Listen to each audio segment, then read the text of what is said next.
Assalamualaikum warahmatullahi wabarakatuh. Tugas 11A8 koneksi antar materi kesimpulan dan refleksi modul 1.1. Salam sejahtera untuk kita semuanya. Perkenalkan, nama saya Rian Purwiyanti Isnaning Tias dari SMP Negeri 1 Jatilawang, Kabupaten Banyumas, calon guru penggerak Angkatan 5, belajar, bergerak, dan berbagi.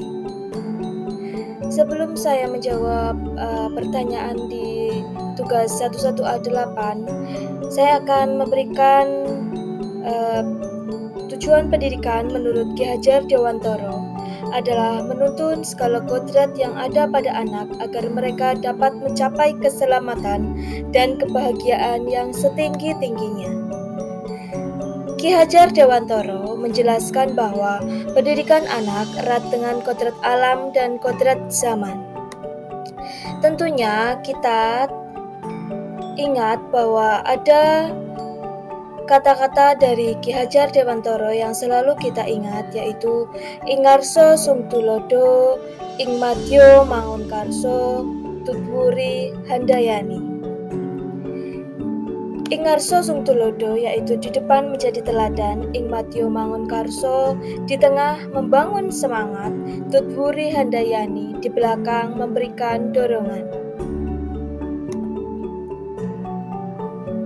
Pertanyaan pertama, apa yang Anda percaya tentang murid dan pembelajaran di kelas sebelum Anda mempelajari modul 1.1? Pada awalnya, saya mengira bahwa guru adalah sumber belajar utama dan siswa sebagai objek, di mana bahwasanya seringkali bahwa guru sebagai pusat pembelajaran dan kita sebagai seorang guru tidak terlalu memperhatikan karakteristik siswa dan perbedaan siswa yang ada. Guru selalu meminta siswa bahwa siswa harus mengerjakan tugas tepat waktu dengan jawaban yang benar.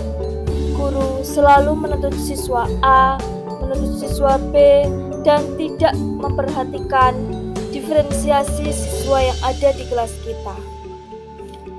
Di mana saya mengajar matematika, saya selalu berpikiran bahwa ketika kita sudah mengajar dengan baik, kita mengajar sesuai dengan kompetensi, anak akan selalu memahami dan tanpa memikirkan perbedaan kemampuan yang ada.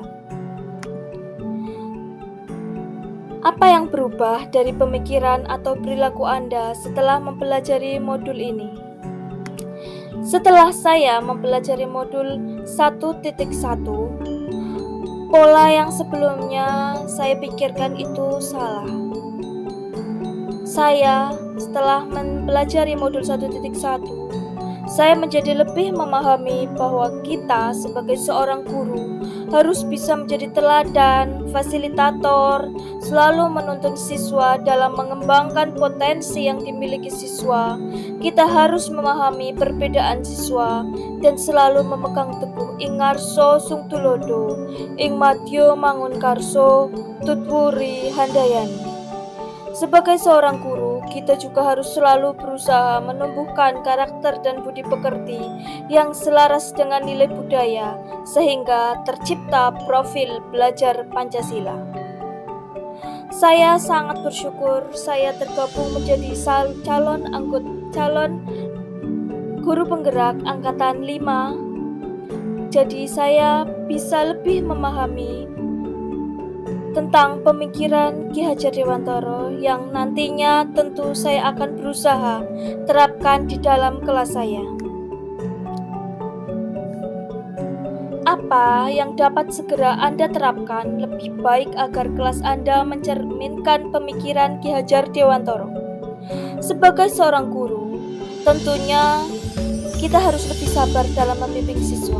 Siswa sebagai pusat pembelajaran dan bukanlah guru menjadi pusat pembelajaran. Sekarang, siswalah menjadi pusat pembelajaran. Guru harus lebih bisa memahami karakteristik setiap siswa, sehingga siswa dapat mengembangkan segala potensi setiap siswa berdasarkan kodrat alam dan kodrat zaman yang ada. Seiring perjalanan perubahan zaman, kita harus bisa mengeksplor potensi yang ada pada siswa dan tak lupa tetap menumbuhkan budi pekerti luhur kepada siswa. Tidak hanya di kelas, kita juga bisa terapkan untuk penumbuhan budi pekerti dan karakter siswa di ekstrakurikuler pramuka. Dan saya sendiri menjadi pembina pramuka. Guru sebagai fasilitator harus bisa mendengarkan pendapat siswa sehingga siswa bisa mengeksplor kemampuannya. Pembelajaran berpusat pada siswa sehingga kita bisa menciptakan pembelajaran yang lebih inovatif, menyenangkan, nyaman, dan siswa akan selalu bersemangat untuk bersekolah. Tentunya siswa juga diberikan kebebasan untuk memberikan jawaban siswa, namun guru harus tetap mengarahkan siswa agar tetap memiliki nilai-nilai kemanusiaan.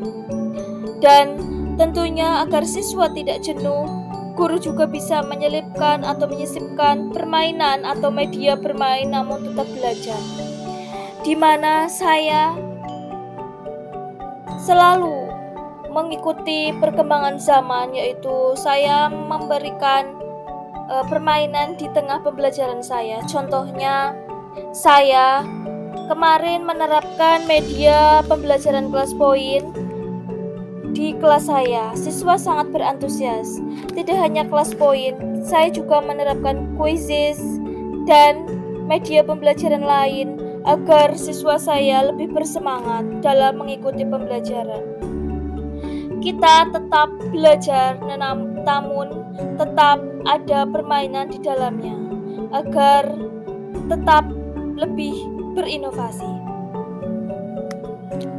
Dan saya terinspirasi, ada 6 inspirasi pembelajaran dari Ki Hajar Dewantara agar tentunya bisa diterapkan di kelas yang saya ajar. 1. Menerapkan teori trikon, kontinu, konsentris, dan konvergen. Yang kedua, menumbuhkan daya cipta kognitif, daya rasa afektif, dan daya karsa psikomotor. 3. Metode sistem Among, metode pengajaran dengan prinsip asih asah asuh, membentuk pribadi yang mandiri dengan 3 indikator, bisa berdiri sendiri, tidak bergantung, serta dapat mengatur diri sendiri. 5. Pendidikan harus relevan dengan kehidupan. 6. Pengembangan pendidikan selaras dengan nilai budaya. Berikut adalah penerapan modul 1.1 di kelas saya.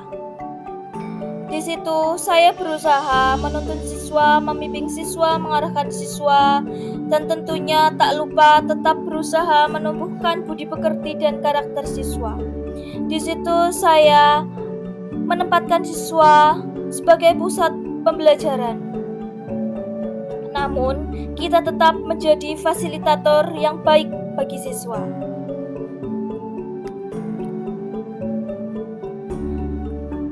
Maka dari itu, saya sangat bersyukur bahwa saya mempelajari modul 1.1 dan tergabung di pendidikan calon guru penggerak angkatan 5. Menurut Ki Hajar Dewantara, apapun yang dilakukan oleh seorang itu hendaknya dapat bermanfaat bagi dirinya sendiri, bermanfaat bagi bangsanya, dan bermanfaat bagi manusia di dunia pada umumnya.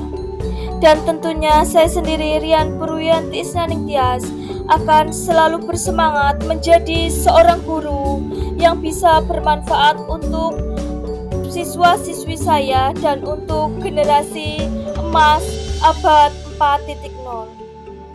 Terima kasih atas perhatiannya. Mohon maaf apabila masih terdapat banyak kesalahan. Guru penggerak, belajar, bergerak, berbagi untuk negeri. Terima kasih. Wassalamualaikum warahmatullahi wabarakatuh.